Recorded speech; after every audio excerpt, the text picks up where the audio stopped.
ನಮ್ಮಲ್ಲಿ ಪಂಚಭೂತಗಳಿದೆಯಲ್ಲ, ಇದರಲ್ಲಿ ವಾಯು ತತ್ವ, ಜಲ, ಇದು ಫೈರ್, ಅಗ್ನಿ ತತ್ವ, ಇದೆರಡೂ ನಾವು ಊಟ ಮಾಡಿದ್ದನ್ನು ಜೀರ್ಣ ಮಾಡಿ ನಮಗೆ ಶಕ್ತಿಯನ್ನು ಕೊಡುತ್ತೆ. ಇದು ಬಹಳ ಮುಖ್ಯ. ಇದೆರಡು ತತ್ವನ ನಾವು ಸರಿಗೆ ಯಾವಾಗಲೂ ಆಕ್ಟಿವ್ ಆಗಿ ಇಟ್ಕೊಂಡಿರ್ಬೇಕು. ಪ್ರಾಣಾಯಾಮ ಮಾಡೋದ್ರಿಂದ ವಾಯು ತತ್ವವನ್ನು, ಮತ್ತೆ ಚೆನ್ನಾಗಿ ಓಡಾಡಬೇಕು, ಕೆಲಸ ಮಾಡೋದ್ರಿಂದ ಫೈರ್ನ ಮೇಂಟೈನ್ ಮಾಡ್ಬೋದು. ಇದೆರಡೂ ನಾವು ಡೈಜೆಷನ್ಗೆ ಬೇಕು. ಈ ಅಗ್ನಿ ಚೆನ್ನಾಗಿ ಪಚನ ಆಗುತ್ತೆ, ಜೀರ್ಣ ಆಗುತ್ತೆ, ಮತ್ತು ಅದನ್ನು ಆ ಫ್ಲೂಯಿಡ್ ಎಲ್ಲ, ಡೈಜೆಸ್ಟಿವ್ ಫ್ಲೂಯಿಡ್ ಎಲ್ಲ ಅದು ಸಂಚಾರ ಮಾಡಿ ಕರೆಕ್ಟಾಗಿ ಎಲ್ಲ ಕಡೆನೂ ರಕ್ತಗತವಾಗಿ ಹೋಗಿ ತಲುಪಿ ಕೆಳಗಡೆ ಬೇಡದೇ ಇರೋದು ಹೋಗೋದಕ್ಕೆ ಸಹಾಯ ಮಾಡೋದು ವಾಯುತತ್ವ. ವಾಯು ಎಲ್ಲೂ ಕಟ್ಕೋಬಾರ್ದು. ವಾಯುತತ್ವ ಮತ್ತು ಅಗ್ನಿತತ್ವ ಎರಡೂ ಬಹಳ ಮುಖ್ಯ.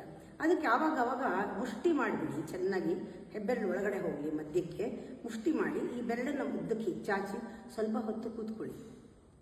ಮತ್ತೆ ಕೈ ಈ ಬೆರಳನ್ನು ಮುಚ್ಚಿ ಮತ್ತೆ ಹೀಗೆ ತೊಡೆ ಮೇಲೆ ಇಟ್ಕೊಂಡು ಕೂತ್ಕೊಳ್ಳಿ.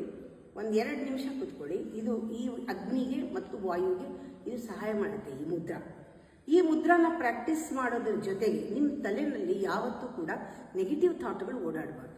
ನಿಮಗೆ ಗೊತ್ತಿಲ್ಲ, ಒಂದೇ ಒಂದು ಥಾಟ್ ಒಂದು ಕ್ಷಣ ನಿಮಗೆ ಬರ್ಬೋದು.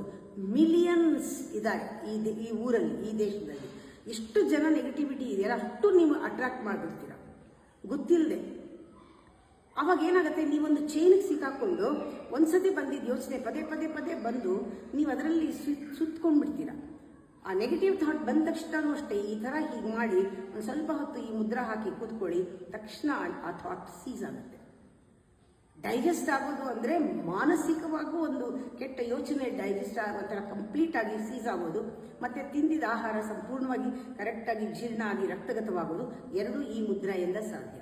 ಸ್ವಲ್ಪ ಹೊತ್ತು ಹೀಗೆ ಇಟ್ಕೊಳ್ಳಿ, ಆಮೇಲೆ ಮುಚ್ಚಿ, ಟೈಟಾಗಿ ಮಾಡಿ, ಮತ್ತೆ ಒಂದು ಬೆರಳು ಚಾಚಿ ಮತ್ತೆ ಮುಚ್ಚಿ, ಈ ಮುದ್ರನ ಮಾಡಿ.